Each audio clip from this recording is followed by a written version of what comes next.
പിതാവിനും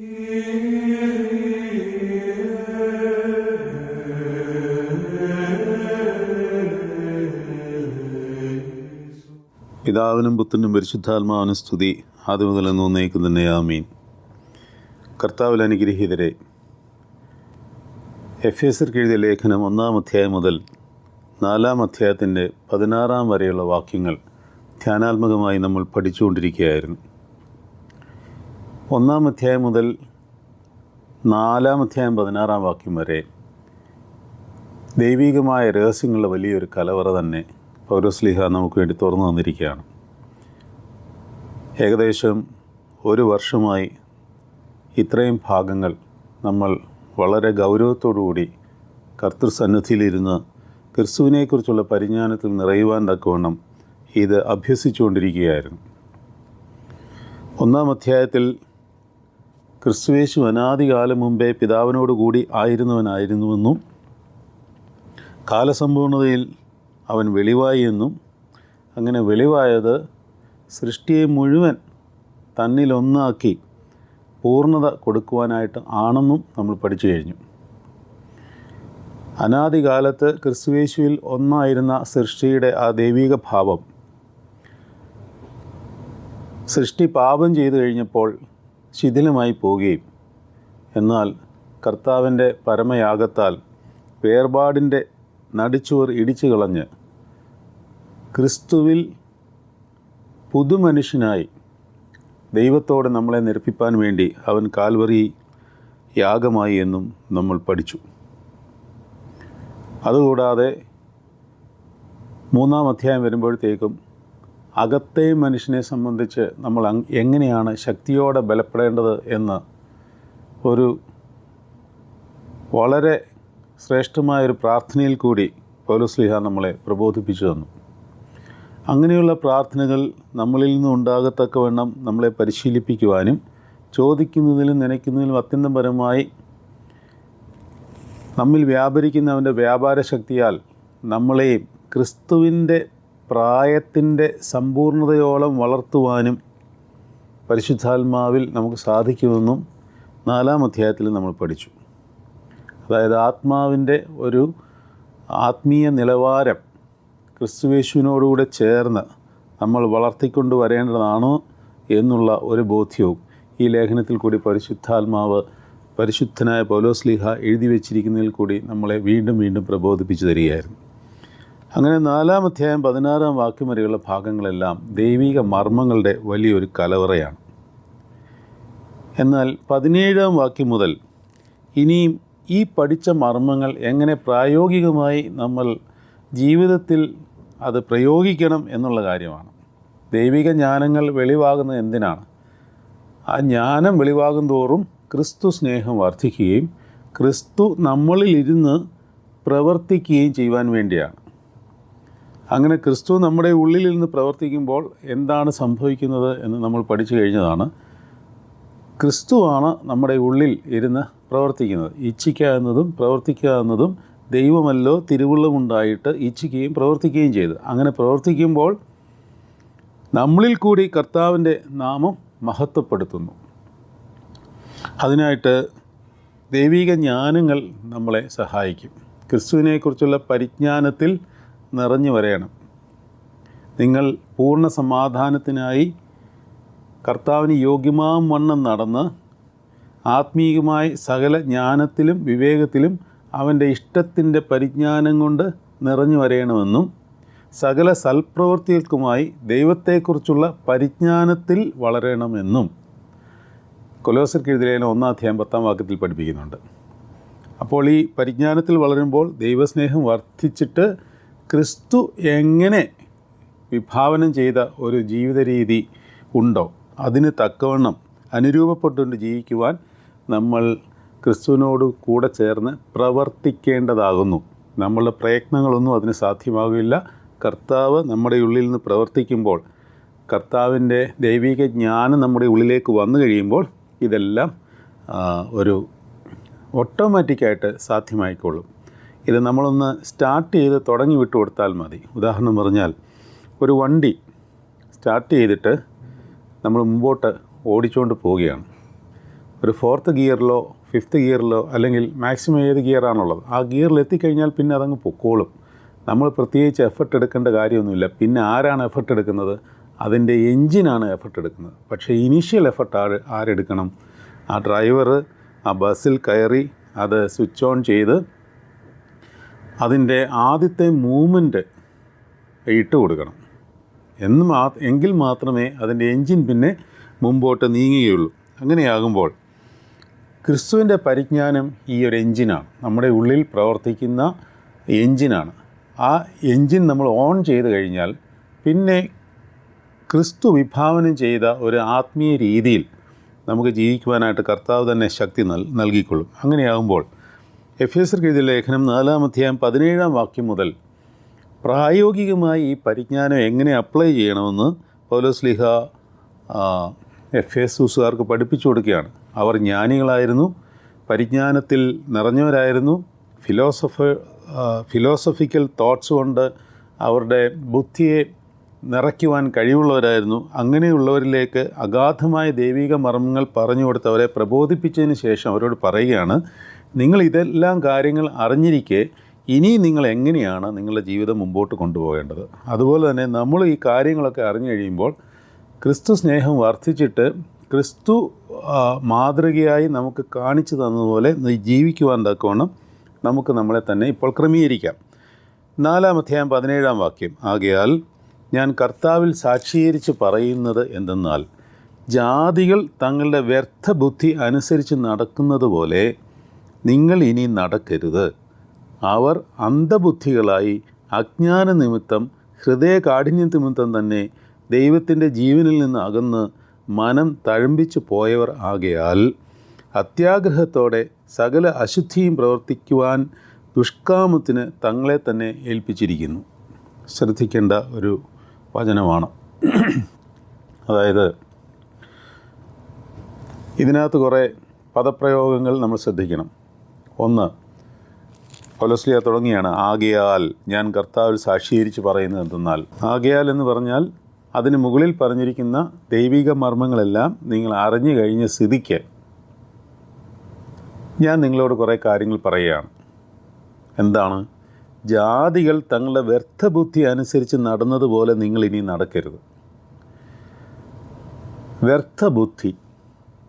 അതോടൊപ്പം തന്നെ പൗലോസ്ലീഹ പ്രബോധിപ്പിക്കുകയാണ്, അവർ അന്ധബുദ്ധികളായി അജ്ഞാന നിമിത്തം ഹൃദയകാഠിന്യ നിമിത്തം തന്നെ ദൈവത്തിൻ്റെ ജീവനിൽ നിന്ന് അകന്ന് മനം തഴമ്പിച്ചു പോയവർ ആകയാൽ അത്യാഗ്രഹത്തോടെ സകല അശുദ്ധിയും പ്രവർത്തിപ്പാൻ ദുഷ്കാമത്തിന് തങ്ങളെ തന്നെ ഏൽപ്പിച്ചിരിക്കുന്നു. ഇവിടെ 2-3 പദപ്രയോഗങ്ങളുള്ളൂ. ഒന്ന്, വ്യർത്ഥബുദ്ധി. 2, അന്ധബുദ്ധി. അത് നിമിത്തമുണ്ടാകുന്ന ചില പൈശാചികമായ വാസനകൾ. അവസാനം മനം തഴമ്പിച്ചു പോയി അത്യാഗ്രഹത്തോടെ സകല അശുദ്ധിയിലേക്കും വീഴുന്ന ഒരവസ്ഥ പൗലോസ്ലീഹ ചൂണ്ടിക്കാണിക്കുകയാണ്. അപ്പോൾ ഇവിടെ പറയുക, so I tell you this and insist on it in the Lord that you must no longer live as the Gentiles do. No longer live as the Gentiles do എന്ന് പറഞ്ഞാൽ അർത്ഥം മനുഷ്യരെ സ്നേഹിക്കരുതെന്നല്ല, അവരുടെ രീതികൾ പിന്തുടരരുത് എന്നാണ്. എന്താണ് ഈ രീതികൾ എന്ന് പറഞ്ഞാൽ അർത്ഥം? എന്താണ് ജാതികളുടെ രീതികൾ? ഇതൊരു പഴയ ഒരു ഔട്ട്ഡേറ്റഡ് വാക്കാണ് ജാതികൾ എന്നുള്ളത്. ഇപ്പോൾ നമ്മൾ പഠിക്കുവാൻ വേണ്ടി ആ വാക്കെടുത്ത് പറയുന്നത് എന്നേ ഉള്ളൂ.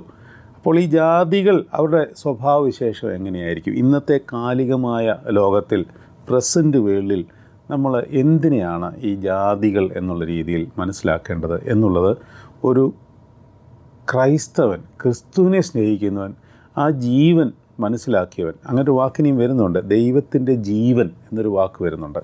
അപ്പോൾ ക്രിസ്തുവിൻ്റെ ജീവൻ മനസ്സിലാക്കിയവൻ ശരിക്കും ഈ കാലികമായ ഈ പ്രസൻറ്റ് വേൾഡിൽ ഈ ജാതികൾ എന്ന് പറഞ്ഞാൽ ആരാണ് എന്ന് കൃത്യമായിട്ട് മനസ്സിലാക്കിയിരിക്കണം.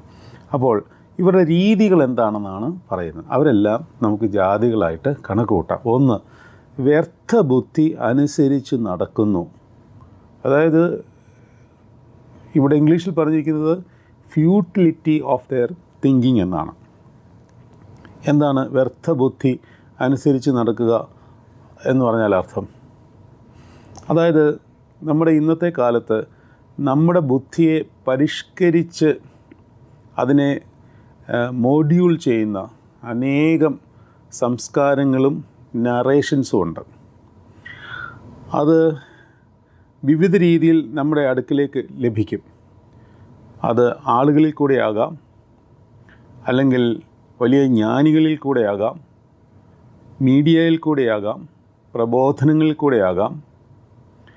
അപ്പോൾ ഇത്തരം കാര്യങ്ങളിലെല്ലാം എല്ലാവർക്കും ആക്സസിബിലിറ്റി ഉണ്ട്. ഒരു ക്രൈസ്തവ പൈതലിനും ഇതിനോടെല്ലാം ആക്സസിബിലിറ്റി ഉണ്ട്. അവൻ എപ്പോൾ വേണേലും അതിനോട് അടുത്തിയല്ല. അപ്പോൾ അത്തരത്തിലുള്ള ഇൻഫർമേഷൻസ് ആൻഡ് നറേഷൻസ് എല്ലാം നമ്മുടെ വിരൽത്തുമ്പിലുണ്ട്, അല്ല നമ്മുടെ ബുദ്ധിയിലേക്ക് എത്തത്തക്കവണ്ണം ഈ ലോകത്തിൽ ഇന്ന് അവൈലബിളാണ്. അപ്പോൾ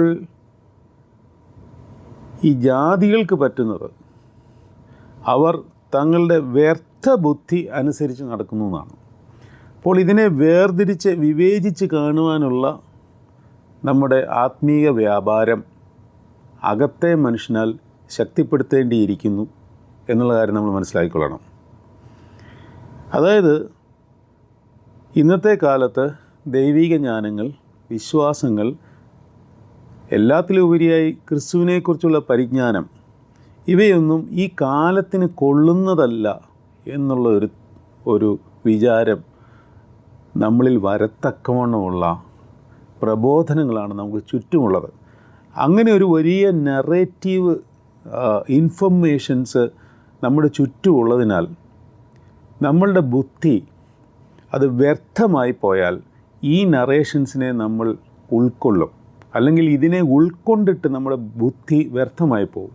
ഇതിന് മറുമരുന്ന് എന്താണെന്ന് ചോദിച്ചാൽ നമ്മളുടെ ബുദ്ധിയെ ക്രിസ്തുവിൻ്റെ ജ്ഞാനത്തോട് ചേർത്ത് വയ്ക്കുക എന്നുള്ളതേ ഉള്ളൂ.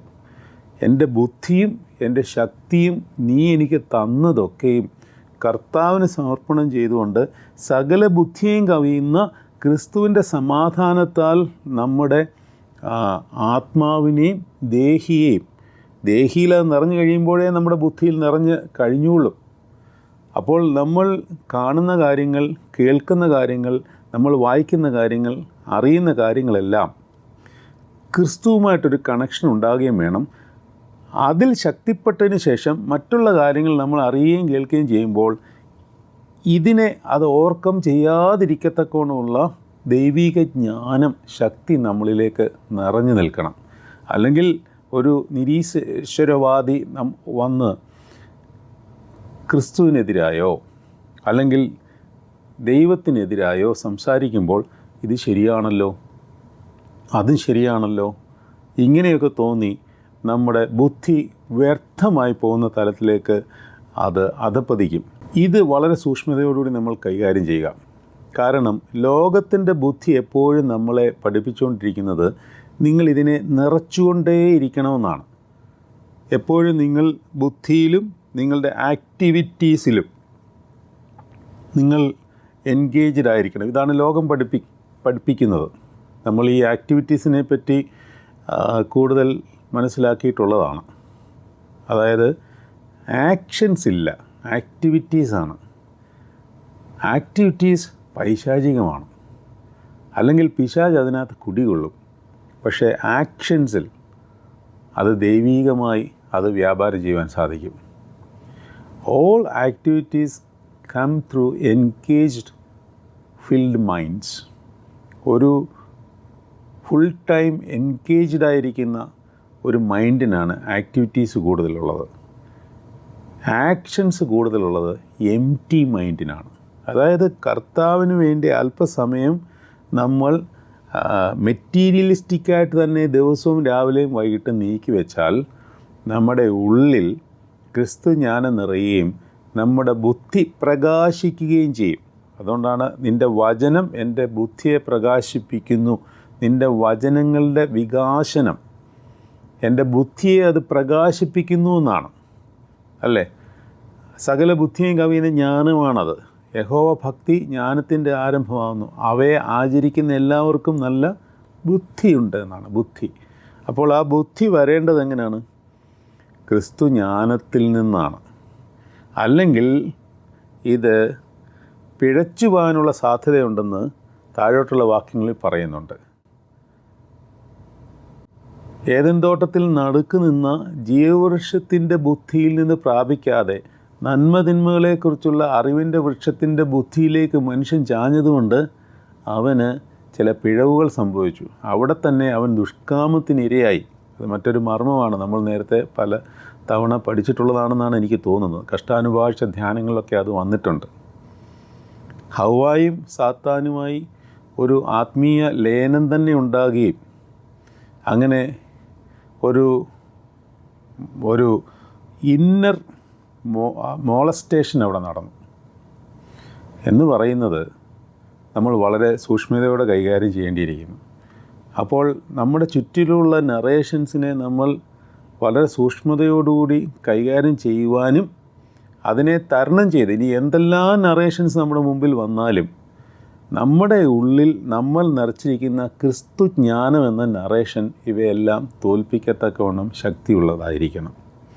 ഇനി മറ്റൊരു പദപ്രയോഗമാണ് 18-ാം വാക്യത്തിൽ, അവർ അന്ധബുദ്ധികളായി അജ്ഞാന നിമിത്തം ഹൃദയകാഠിന്യ നിമിത്തം തന്നെ ദൈവത്തിൻ്റെ ജീവനിൽ നിന്നകന്നു. ഇതാണ് ദൈവത്തിൻ്റെ ജീവൻ എന്ന് ഞാൻ പറയുവാൻ കാര്യം. ഈ ജാതികൾ എന്ന് പറയുന്ന ആരാണെന്നാണ് ഈ പറഞ്ഞുകൊണ്ട് വരുന്നത്.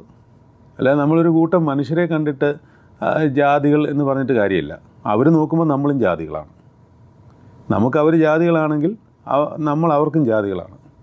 അപ്പോൾ അതല്ല, ജാതികൾ എന്ന് പറയുമ്പോൾ ഇത്തരം സ്വഭാവ രീതികൾ കൊണ്ട് നടക്കുന്നവരാണ് ജാതികളെന്ന് പറയുന്നത്. എത്തരം? അതായത് ഒന്ന്, വ്യർത്ഥബുദ്ധി. അതായത് ക്രിസ്തു ജ്ഞാനത്തിൽ നമ്മളെ തന്നെ നിറയ്ക്കാതെ നമ്മൾ മറ്റ് ജ്ഞാനത്തിലേക്ക് വീണ് കഴിഞ്ഞാൽ അത് അജ്ഞാനമായി പോവും. അപ്പോൾ നമ്മൾ തന്നെ ജാതികളാവും. പിന്നെ മറ്റൊരു കാര്യമാണ് അന്ധബുദ്ധികൾ. എന്താണ് അന്ധബുദ്ധി എന്ന് പറയുന്നത്? അത് 2 കാരണങ്ങൾ കൊണ്ടാണ് അന്ധബുദ്ധി ഉണ്ടാകുന്നതെന്ന് ഇവിടെ തന്നെ പറഞ്ഞിരിക്കുന്നു. അവർ അന്ധബുദ്ധികളായി അജ്ഞാന നിമിത്തവും ഹൃദയകാഠിന്യ നിമിത്തവും. അജ്ഞാനം, ഹൃദയകാഠിന്യം, അതിൻ്റെ റിസൾട്ടാണ് ദൈവത്തിൻ്റെ ജീവനിൽ നിന്ന് അകന്ന് മനം തഴമ്പിച്ച് പോകുന്ന അവസ്ഥ എന്ന് പറയുന്നത്. അവിടെ ഇംഗ്ലീഷിൽ പറയുന്ന ഹാവിങ് ലോസ്റ്റ് ഓൾ സെൻസിറ്റിവിറ്റി എന്നാണ്. അപ്പോൾ ഇംഗ്ലീഷിലൊന്ന് വായിക്കാം. They are darkened in there understanding and separated from the life of God because of the ignorance that is in them. അതുകൊണ്ട് അജ്ഞാനം അതെങ്ങനെ വന്നു? ക്രിസ്തുവിന് നമ്മൾ സ്ഥലം കൊടുത്തില്ല. ക്രിസ്തുവിന് നമ്മൾ സ്ഥലം കൊടുക്കാത്തപ്പോൾ അവിടെ മറ്റ് കാര്യങ്ങൾ വന്ന് ഓക്കുപ്പൈ ചെയ്യും. യോഹന്നാൻ്റെ സുവിശേഷം പഠിച്ചപ്പോഴൊക്കെ പഠിച്ചു, ക്രിസ്തുവിനൊരു വാസസ്ഥലമുണ്ട്. ആ വാസസ്ഥലം നമ്മുടെ ഹൃദയത്തിലുണ്ട്. ആ ഹൃദയത്തിൻ്റെ പ്രൊജക്ഷൻ നമ്മുടെ മുറിയിലുണ്ട്. മുറിയിലെ പ്രൊജക്ഷൻ നമ്മുടെ വീടിലുണ്ട്. എല്ലാ വീടുകളിലും ഇങ്ങനൊരു വാസസ്ഥലമാകുമ്പോൾ ഒരുമിച്ചൊരു വാസസ്ഥലം ദേവാലയമായിട്ട് മാറുന്നു. അപ്പോൾ ഈ വാസസ്ഥലത്ത് നിന്നാണ്, ഹൃദയത്തിൻ്റെ ഉള്ളിൽ ഉള്ള ഈ വാസസ്ഥലത്തിലാണ് എന്ത് നിറയുന്നത്? ക്രിസ്തുവിനെക്കുറിച്ചുള്ള ജ്ഞാനം നിറയുന്നത്. അങ്ങനെ കൊടുത്തില്ലെങ്കിൽ അജ്ഞാനം നിറയുകയും ഈ ലോകത്തിൻ്റെ നറേഷൻസ് നമ്മളെ ബാധിക്കുകയും ചെയ്യും. അപ്പോൾ അവർ അന്ധബുദ്ധികളായി. എങ്ങനെ അന്ധബുദ്ധികളായി? അജ്ഞാന നിമിത്തമാണ് ഒന്ന്. 2, ഹൃദയകാഠിന്യ നിമിത്തം. ഹൃദയകാഠിന്യ നിമിത്തം എന്ന് പറയുന്നതിന് ഇംഗ്ലീഷിൽ പറഞ്ഞിരിക്കുന്ന പ്രയോഗം ദേ ലോസ്റ്റ് ഓൾ സെൻസിറ്റിവിറ്റി എന്നാണ്. അതായത് having lost all the sensitivity. നമ്മൾ നേരത്തെ പഠിച്ചിട്ടുള്ളൊരു കാര്യം ഇപ്പോൾ ഓർമ്മ വന്നത് പറയാം. അതായത് ശരിക്കും ക്രിസ്തുവുമായിട്ട് ഒരു സെൻസേഷൻ എപ്പോഴും ഉണ്ട്. നമ്മൾ അകത്തെ മനുഷ്യനെപ്പറ്റി പഠിച്ചപ്പോൾ ഈ കാര്യമാണ് പ്രതിപാദിച്ചിരുന്നത്. സെൻസേഷൻ. സഭയെപ്പറ്റി പറഞ്ഞപ്പോഴും നമ്മൾ അതിനെപ്പറ്റി പഠിച്ചതാണ്. Church is not an organisation. Church is in fact an organic sensation. ആ ഓർഗാനിക് സെൻസേഷൻ്റെ അടിയിൽ ചില ചട്ടങ്ങളും അല്ലെങ്കിൽ ഡിസിപ്ലിൻസും വരേണ്ടിയിരിക്കുന്നു. അപ്പോൾ ആ ഡിസിപ്ലിൻസിൻ്റെ ഭാഗമായിട്ടാണ് അത് ഓർഗനൈസേഷനായി പോകുന്നത്. പക്ഷേ ഓർഗനൈസേഷനായി കഴിയുമ്പോൾ പിന്നെ ഓർഗനൈസേഷൻ്റെ ആ ചട്ടക്കൂടിലായി അവിടെ കയറി പിശാച് പിടിക്കും. ഈ സെൻസേഷൻ അങ്ങ് നശിപ്പിക്കും. അതുകൊണ്ടാണ് ഇന്നത്തെ സഭയിൽ മുഴുവൻ ഈ സെൻസേഷൻ നഷ്ടപ്പെട്ടിട്ട് ഓർഗനൈസേഷൻ എന്നുള്ള സെറ്റപ്പിലേക്ക് മാത്രമായിട്ട് മാറിക്കഴിഞ്ഞു. ക്രിസ്തുവിനെ സെൻസ് ചെയ്യാൻ പറ്റുന്നില്ല. Having lost all the sensitivity, ഇതിനാണ് കഠിന ഹൃദയം എന്ന് പറയുന്നത്. അല്ലാതെ നമ്മളിങ്ങനെ ക്രൂരനായിരിക്കുന്ന ഒരു മനുഷ്യൻ അല്ലെങ്കിൽ എല്ലാത്തിനോടും കഠോര ഹൃദയൻ എന്നൊക്കെ പറയുമ്പോൾ നമുക്ക് ഒരു ദുഷ്ടഭാവമുള്ള മനുഷ്യൻ എന്നുള്ളതല്ല. ആളുകൾക്ക് വിവിധ തരത്തിലുള്ള സ്വഭാവവിശേഷങ്ങളുണ്ടാവും. Have you ever lost the sensitivity with Jesus Christ? കർത്താവുമായിട്ടുള്ള സെൻസേഷൻ, അതിനാണ് 3-ാം അധ്യായത്തിൽ അകത്തെ മനുഷ്യനെ സംബന്ധിച്ച് നിങ്ങൾ ശക്തിയോടെ ബലപ്പെടണമെന്ന് പൗലോസ് പഠിപ്പിച്ചുകൊണ്ടിരിക്കുന്നത്. ഇന്ന് സഭയിലും വീടുകളിലും കുടുംബങ്ങളിലും അതുപോലെ തന്നെ മറ്റു കൂട്ടായ്മകളിലൊക്കെ എന്താ സംഭവിച്ചുകൊണ്ടിരിക്കുന്നത്? എല്ലാം പൈശാചിക വാസനകൾ കടന്നുകൂടുന്നത് എന്താണ്? സ്വാർത്ഥ താല്പര്യങ്ങൾ കടന്നുകൂടുന്നത് എന്തിനാണ്? നമ്മൾ ഒരു ഓർഗനൈസേഷൻ്റെ മൊത്തമായിട്ടുള്ള കാര്യങ്ങൾ, അതിൻ്റെ ഉന്നമനത്തിന് വേണ്ടി നമ്മൾ ചെയ്യുന്ന ഓരോ പ്രവർത്തനങ്ങളും, each and every actions that we do for the upliftment of that organisation, unless it is with the sensation through Jesus Christ, all that will be in vain. എല്ലാം അർത്ഥശൂന്യമായി പോകും. നമ്മൾ ചെയ്യുന്ന ആത്മീയമായ കാര്യങ്ങളിലാണെങ്കിൽ പോലും സെൻസേഷൻ ഇല്ലാതെ ചെയ്യാൻ പറ്റും. അപ്പോൾ അവിടെ സ്വാർത്ഥ താല്പര്യങ്ങൾ കടന്നുകൂടും, ഹൃദയകാഠിന്യം വരും. ഹൃദയകാഠിന്യം വരിക എന്ന് പറഞ്ഞാൽ ഇതാണ്, having lost all the sensitivity എന്നാണ്. അപ്പോൾ അതിൻ്റെ റിസൾട്ട് എന്താണ്? അവർ അന്ധബുദ്ധികളായി അജ്ഞാന നിമിത്തം ഹൃദയകാഠിന്യ നിമിത്തം തന്നെ ദൈവത്തിൻ്റെ ജീവനിൽ നിന്നകന്ന് മനം തഴമ്പിച്ച് പോയവരാകിയാൽ, ആ മനം തഴമ്പിക്കുന്നതിനെയാണ് having lost all the sensitivity എന്ന് ഇംഗ്ലീഷിൽ പറഞ്ഞിരിക്കുന്നത്. അത്യാഗ്രഹത്തോടെ സകല അശുദ്ധിയും പ്രവർത്തിപ്പാൻ ദുഷ്കാമത്തിന് തന്നെ ഏൽപ്പിക്കുന്നു. അതായത് ഇങ്ങനെയുള്ളവർ അത്യാഗ്രഹികളായി മാറി. കാരണം സ്വാർത്ഥ താല്പര്യങ്ങളാണല്ലോ. അങ്ങനെ വരുമ്പോൾ അത് സഭയിലാണെങ്കിലും കൊള്ളാം, വീടുകളിലാണെങ്കിലും കൊള്ളാം, സമൂഹത്തിലാണെങ്കിലും കൊള്ളാം, സ്വാർത്ഥ കാര്യങ്ങളിലേക്ക് നമ്മുടെ ശ്രദ്ധയൂന്നി, അതുപോലെ തന്നെ സ്ഥാനമോഹങ്ങളിലേക്ക് നമ്മൾ ശ്രദ്ധ ഊന്നി ക്രിസ്തുവുമായിട്ടുള്ള ആ സെൻസേഷൻ വിട്ടിട്ട് നമ്മൾ പ്രവർത്തിക്കുമ്പോൾ അവിടെ എന്തൊക്കെ സംഭവിക്കും? അത്യാഗ്രഹം, അശുദ്ധി, ദുഷ്കാമം. അതായത് ജഡത്തിൻ്റെ പ്രവൃത്തികൾ വരും. അത് ബൈ ഡീഫോൾട്ടായിട്ട് അത് പിശാച് കൂട്ടി വരുത്തും. പിന്നെ അവൻ ജഡത്തിൽ തന്നെ ആയിപ്പോകും. ഗലാത്യർ 5:19 പറയുന്ന ജഡത്തിൻ്റെ പ്രവൃത്തികളോ ദുർനടപ്പ്, അശുദ്ധി, ദുഷ്കാമം, വിഗ്രഹാരാധന, ആഭിചാരം, പക, പിണക്കം, ജാരശങ്ക, ക്രോധം, ശാഠ്യം, ദ്വന്ദ്വശം, അസൂയ, ഭിന്നത, മദ്യപാനം, വെറിക്കൂത്ത് മുതലായവ എന്ന് വെളിവാകുന്നു. അപ്പോൾ ഈ വക പ്രവർത്തിക്കുന്നവരാർക്കും ഈ സെൻസേഷൻ കിട്ടുകയില്ല. ക്രിസ്തുവുമായിട്ടുള്ള സെൻസേഷൻ പരിശുദ്ധാത്മാവിൻ്റെ ലഹരിയാണ്, ജഡത്തിൻ്റെ ലഹരി അല്ലത്. അപ്പോൾ അശുദ്ധിയിലും അത്യാഗ്രഹത്തിലും ദുഷ്കാമത്തിലും അവർ വീണു പോകുന്നു എന്ന് പൗലോസ് പഠിപ്പിക്കുകയാണ്. എന്നിട്ട് 20-ാം വാക്യത്തിൽ, നിങ്ങളോ യേശുവിൽ സത്യമുള്ളതുപോലെ അവനെക്കുറിച്ച് കേട്ട് അവനിൽ ഉപദേശം ലഭിച്ചുവെങ്കിൽ ക്രിസ്തുവിനെക്കുറിച്ച് ഇങ്ങനെയല്ല പഠിച്ചത്. അവിടെ ഇത് മലയാളം വായിക്കുമ്പോൾ നിങ്ങൾക്ക് അല്പം സംശയം ഉണ്ടാകുമായിരിക്കും. അത് ഇംഗ്ലീഷ് എടുത്ത് വായിച്ച് നോക്കിയാൽ മതി. അവിടെ വളരെ വൃത്തിയായിട്ട് പൗലോസ് ശ്ലീഹ പഠിപ്പിച്ചിട്ടുണ്ട്. അതായത് നിങ്ങൾ ഇങ്ങനെയല്ല പഠിച്ചിട്ടുള്ളത്. അതായത് ക്രിസ്തുവിനെക്കുറിച്ചുള്ള ജ്ഞാനം നിങ്ങൾക്ക് മനസ്സിലാക്കി കഴിഞ്ഞാൽ നിങ്ങൾ ഇങ്ങനെയല്ല ക്രിസ്തുവിനെ മനസ്സിലാക്കിയിരിക്കുന്നതെന്നാണ് അവിടെ പറയുന്നത്. ഇനി മുമ്പിലത്തെ നടപ്പ് സംബന്ധിച്ച് ചതിമോഹങ്ങളാൽ വഷളായി പോകുന്ന പഴയ മനുഷ്യനെ ഉപേക്ഷിച്ച് നിങ്ങളുടെ ഉള്ളിലെ ആത്മാവ് സംബന്ധമായി പുതുക്കം പ്രാപിച്ച് സത്യത്തിൻ്റെ ഫലമായ നീതിയിലും വിശുദ്ധിയിലും ദൈവാനുരൂപമായി സൃഷ്ടിക്കപ്പെട്ട പുതിയ മനുഷ്യനെ ധരിച്ചുകൊള്ളുവീൻ.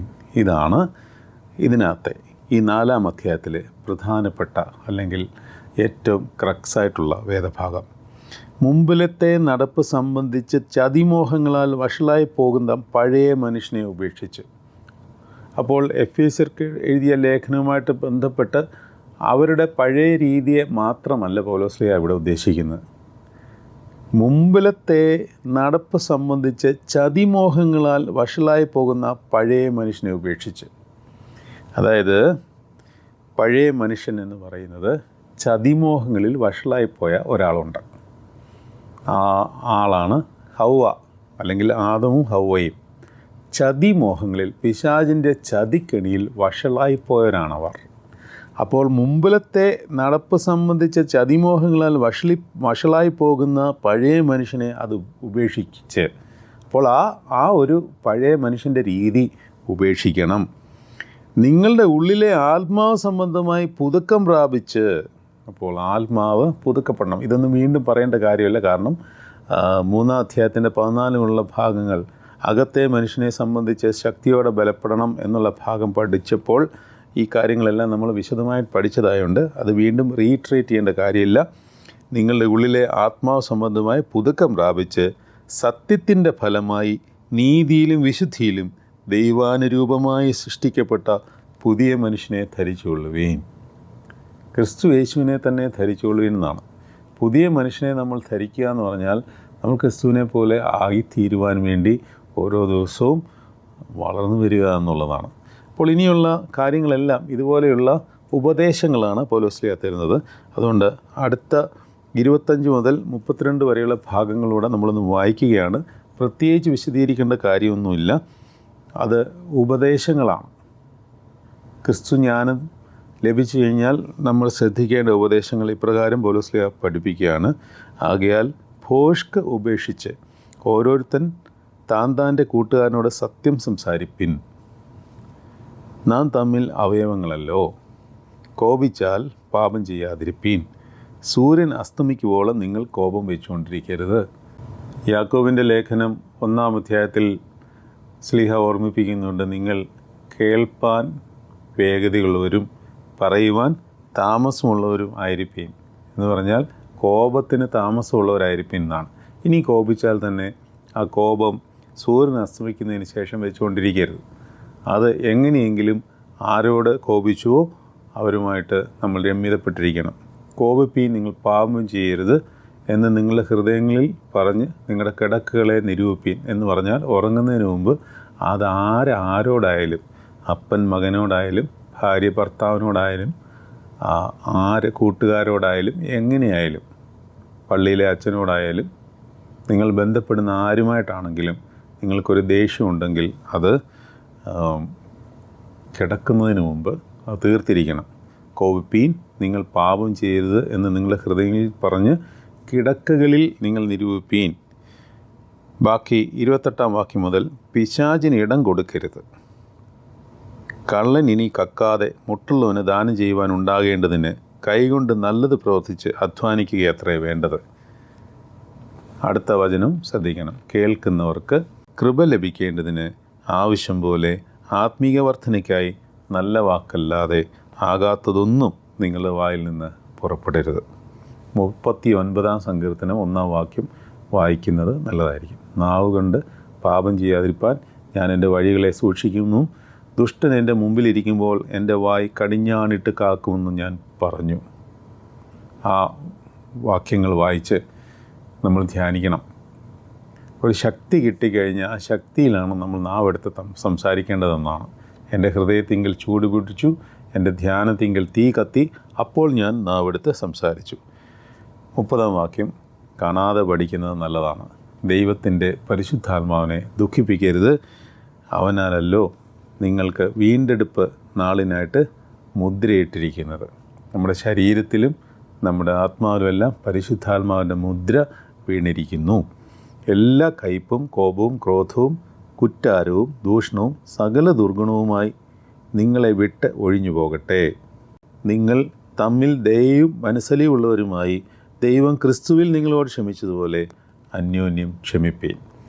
അപ്പോൾ ഈ 4-ാം അധ്യായം പൂർത്തീകരിക്കുമ്പോൾ ഈ ഉപദേശങ്ങളാണ്. ഉപദേശങ്ങൾക്ക് പ്രത്യേകം എക്സ്പ്ലനേഷൻസിൻ്റെ ആവശ്യമൊന്നുമില്ല, നമ്മൾ പാലിക്കേണ്ട കാര്യങ്ങളാണ്. അത് വളരെ സൂക്ഷ്മതയോടുകൂടി ധ്യാനിച്ച് പ്രാർത്ഥിച്ച് ഈ ക്രിസ്തുവിനുള്ള സ്നേഹം നമുക്ക് വർദ്ധിപ്പിക്കാം. ദൈവം നിങ്ങളെല്ലാവരെയും അനുഗ്രഹിക്കട്ടെ.